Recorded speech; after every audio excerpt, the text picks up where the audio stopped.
Standard 10, subject Gujarati SL.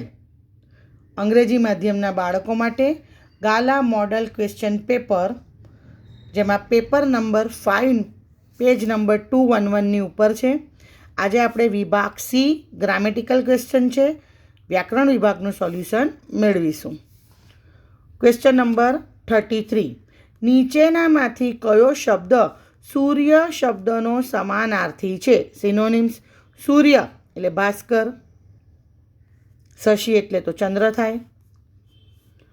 પ્રશ્ન number 34. નીચેનામાંથી સમાનાર્થી શબ્દનું કયું જોડકું ઉચિત નથી? સ્નિગ્ધ લીસું, કૌમુદી શીતળતા અને સી અંતર હૈયું. તો જવાબ આવશે બી, કૌમુદી શીતળતા. Question number 35. દયાળુ શબ્દનો વિરુદ્ધાર્થી શબ્દ લખો. તો એ નિષ્ઠુર. Question number 36. નીચે વિરુદ્ધાર્થી શબ્દોના જોડકા આપ્યા છે, તેમાં કયું જોડકું ઉચિત નથી? તો સી, ઉદ્ધારક નિરર્થક. Question number 37. નીચેનામાંથી કઈ જોડણી સાચી છે? તો જવાબ આવશે વિષાદ, દુઃખ. Question number 38. પુત્રી વળાવીને ડેશ ભારે હૈયે ઘર તરફ પાછા ફર્યા. યોગ્ય જોડણી વડે ખાલી જગ્યા પૂરો. તો કુટુંબીઓ. બંનેમાં રસવાળું આવશે, રસ્વ ઉ. પ્રશ્ન નંબર 39. નીચેનામાંથી ગિરીશ શબ્દની કઈ સંધિ યોગ્ય રીતે છોડેલી છે? તો જવાબ આવશે ગિરી વત્તા ઈશ, ગિરીશ. Question number 40. નીચેનામાંથી કયો સમાસ મધ્યમ પદ લોપી સમાસ છે? એ સિંહાસન, સિંહની આકૃતિવાળું આસન. Question number 41. ડાગડી ચસકી જવી રૂઢિપ્રયોગનો અર્થ જણાવો. એટલે પાગલ થઈ જવું, ગાંડા થઈ જવું.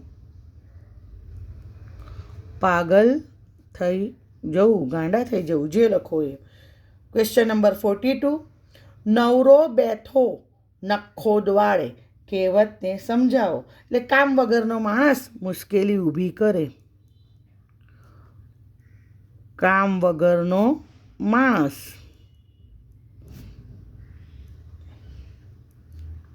મુશ્કેલી ઊભી કરે. Question number 43. બા માથું ઓળે છે. તો બાથી માથું ઓળાય છે. બાથી માથું ઓળાય છે. Question number 44. મેં નિબંધ લખ્યો એઝ ઇટ ઇઝ.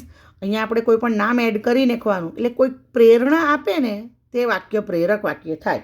તો મેં નિબંધ લખ્યો, તો શિક્ષકે મારી પાસે નિબંધ લખાવ્યો, અથવા હાજરા ટીચરે મારી પાસે નિબંધ લખાવ્યો. શિક્ષકે મારી પાસે નિબંધ લખાવ્યો. આગળ પ્રશ્ન નંબર 45. 45. લગભગ 4 દાયકાઓ સુધી બંનેએ કામ કર્યું. પ્રિન્ટિંગમાં જરાક બ્લર થઈ ગયું છે. 4ના નીચે લીટી છે. રેખાંકિત વિશેષણનો પ્રકાર જણાવો. આંકડો આવે છે, સંખ્યા આવે છે, એટલા માટે સંખ્યાવાચક વિશેષણ.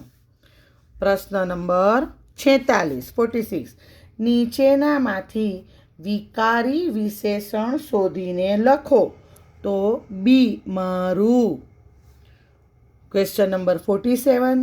મેના બહેન થર્મોમીટર લઈ તો લો. તો મેના બહેન પછી કોમા આવશે. થર્મોમીટર લઈ તો લો, ઉદ્ગાર ચિહ્ન. ઓકે. ક્વેશ્ચન નંબર 48, પ્રશ્નાર્થ વાક્યને અંતે કયું વિરામ ચિહ્ન મુકાય? ઓબ્વિયસલી પ્રશ્નાર્થ ચિહ્ન, ક્વેશ્ચન માર્ક્સ મુકાય, એટલે એ ક્વેશ્ચન માર્ક. ઓકે, આશા રાખું છું કે વિદ્યાર્થી મિત્રો આપને મારા દ્વારા અપાયેલી આ સમજૂતી ગમી હશે. નવા વિડીયો સાથે જલ્દી મળીશું. એક્ઝામ માટે all the best. Do your level best. By.